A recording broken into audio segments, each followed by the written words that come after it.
Shalom, video singkat ini tidak dimaksudkan untuk semacam penjelasan yang terperinci ya tentang isu yang sementara berkembang tentang Kristen progresif atau kekristenan progresif ya yang sementara tren di media sosial.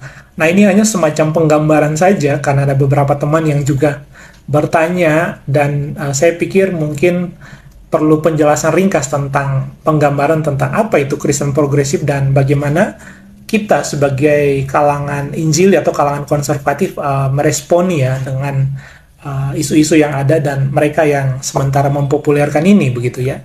Nah, rekan-rekan perlu tahu bahwa kekristenan progresif atau Kristen progresif itu suatu pemikiran yang baru yang sebenarnya bukan baru-baru amat begitu. Karena itu berkembang dari beberapa ide yang sudah ada pada abad ke-20 ya, terutama pemikiran-pemikiran dari liberalisme, kekristenan liberal yang mereka itu menolak klaim-klaim tentang hal-hal yang bersifat supranatural, klaim-klaim tentang otentik Alkitab yang firman Allah tanpa salah dan sebagainya ya, mujizat dan sebagainya. Dan mereka ini, liberalisme ini bertolak dari cara berpikir yang dipengaruhi oleh cara berpikir sains begitu ya. Karena kalau sains itu kan harus ada bukti dulu, harus ada fakta, baru mereka mau percaya begitu. Sehingga dari cara pandang ini, mereka kemudian membaca Alkitab, dan bagi mereka Alkitab itu nggak masuk akal begitu ya. Banyak peristiwa-peristiwa yang nampaknya tidak sesuai dengan atau tidak sinkron dengan sains, sehingga mereka tolak. Nah, inilah cara pandang dari pemikiran atau ide dari kekristenan yang liberal tadi begitu ya. Nah, itu ide yang pertama yang mempengaruhi kekristenan progresif. Dan kedua, ide yang mempengaruhinya adalah salah satu ide filosofis atau ide filsafat, yaitu postmodernisme ya. Nah, apa itu postmodernisme? Postmodernisme itu salah satu perkembangan filsafat yang saat ini juga sementara tren, di mana mereka menolak klaim-klaim yang secara absolut mengklaim tentang suatu kebenaran atau satu kepercayaan yang dipandang itu kebenaran yang absolut begitu. Dan mereka mendorong untuk kita berpikir secara plural begitu ya, artinya semua kebenaran itu bersifat subjektif dan individual. Jadi kebenaran kamu benar, kebenaran saya juga benar, karena kebenaran itu kita sendiri yang buat begitu ya. Nah, ini cara-cara berpikir dari postmodern. Nah, sehingga dari sinilah melahirkan cara-cara berpikir dari kekristenan yang dikatakan progresif ini, tanda kutip ya. Nah, kemudian salah satu ide yang juga muncul di dalam postmodern adalah mereka cenderung berfokus pada ide-ide social justice ya, atau keadilan sosial. Jadi isu-isu tentang gender, tentang seksualitas, isu-isu tentang kemiskinan, penjajahan, begitu ya. Nah, keadilan sosial. Nah, itu yang diangkat oleh cara-cara berpikir dari filsafat postmodern ini ya, tentang kebudayaan atau isu-isu budaya yang mereka ambil. Nah, dari sini ya, pola dari kekristenan progresif ini mulai muncul dan mengambil kombinasinya dan kemudian mengeluarkan ide yang tanda kutip dibilang baru tadi ya, bagi ditampilkan di media dan dipopulerkan oleh entah dia seorang hamba Tuhan kah atau dia seorang content creator kah, saya juga kurang tahu ya. Nah, itu sangat berbahaya sekali ya. Tapi kita perlu tahu bahwa ini bukan ide baru. Jadi teman-teman jangan terkecoh ya. Ini sesuatu yang hanya daur ulang saja dan digunakan istilah-istilah yang baru, tapi isinya itu juga begitu ya. Nah, yang menarik adalah bahwa kalau kita lihat yang tadi yang saya bilang tentang cara-cara berpikir postmodern, di situ diangkat bahwa tidak ada kebenaran yang absolut. Nah, klaim itu juga kita lihat dari cara pandang siapa tuh yang mempopulerkan ini ya, Brian ya. Dan dia katakan bahwa ada keselamatan juga di luar iman Kristen atau di luar Kristus begitu kan. Di luar kekristenan tuh ada keselamatan. Nah, itu kan salah satu bagian atau salah satu cara untuk meruntuhkan klaim keselamatan yang eksklusif di dalam Kristus. Nah, itu cara berpikir dari orang-orang postmodern ya, dan sama sekali tidak sesuai dengan apa yang Alkitab katakan ya. Karena Alkitab katakan jelas bahwa tidak ada keselamatan di luar nama Yesus begitu. Kisah Rasul pasal 4:12 begitu ya. Dan juga nanti di Injil Yohanes juga ditegaskan ya. Jadi sekali lagi kita kembali ke situ, kita lihat ya rekan-rekan, ini adalah penggambaran dari model kekristenan yang daur ulang dari ide-ide yang sebenarnya sudah ditinggalkan, sudah ditolak, tapi nampaknya ini baru melek begitu ya dengan perkembangan pemikiran dan seolah-olah ini sesuatu yang baru begitu. Tentu saya tidak. Dan bagi saudara dan saya ini sesuatu yang menyesatkan, dan saya memberikan sebuah warning ya, saudara harus hati-hati dengan orang-orang yang punya cara berpikir demikian.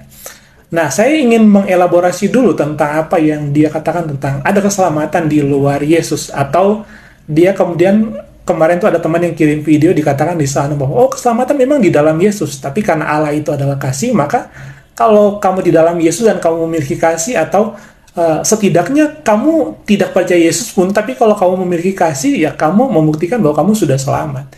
Itu logika yang sangat parah sekali saya pikir ya. Pertama, karena kalau ada keselamatan di luar Yesus dan dasarnya adalah kasih ya, maka Yesus tidak perlu datang, rekan-rekan ya. Untuk apa Allah mengirimkan Yesus ya, atau Sang Logos ya, anak tunggal Allah itu harus datang, berinkarnasi, menyerahkan dirinya, menderita dengan begitu mengerikan ya, kalau ada jalan keluar atau jalan lain untuk memulihkan persekutuan kita dengan Allah ya, dengan Bapa. Itu sesuatu yang absurd. Nah, kemudian yang kedua, kita harus bertanya, kasih seperti apa? Ya, standar kasih yang kamu bilang memiliki kasih itu kasih seperti apa? Nah, itu kan jadi pertanyaan, dan itu menjadi sesuatu yang menggantung. Karena saudara tidak punya standar kasih yang bisa memuaskan hati Allah. Begitu. Jadi, sekali lagi, standar itu menjadi seperti apa ya? Argumentasi itu menjadi argumentasi yang absurd begitu. Yang tidak dapat dipraktekkan. Bisa bayangkan kalau misalnya standar kasih yang dimaksud misalnya tuntutan untuk melakukan hukum Taurat, katakanlah kalau saya pakai contoh hukum Taurat di dalam perjanjian lama, saudara harus sempurna, maka tidak ada yang akan masuk surga. Ya, wong satu hukum saja di Taman Eden gagal, 10 hukum zaman Musa gagal, apalagi setelah dikumpulkan ya perjanjian lama itu ada 613 hukum, itu apalagi ya, saudara dan saya harus menjadi ahli hukum untuk menjadi selamat. Dan yang terpenting adalah yang terakhir ya.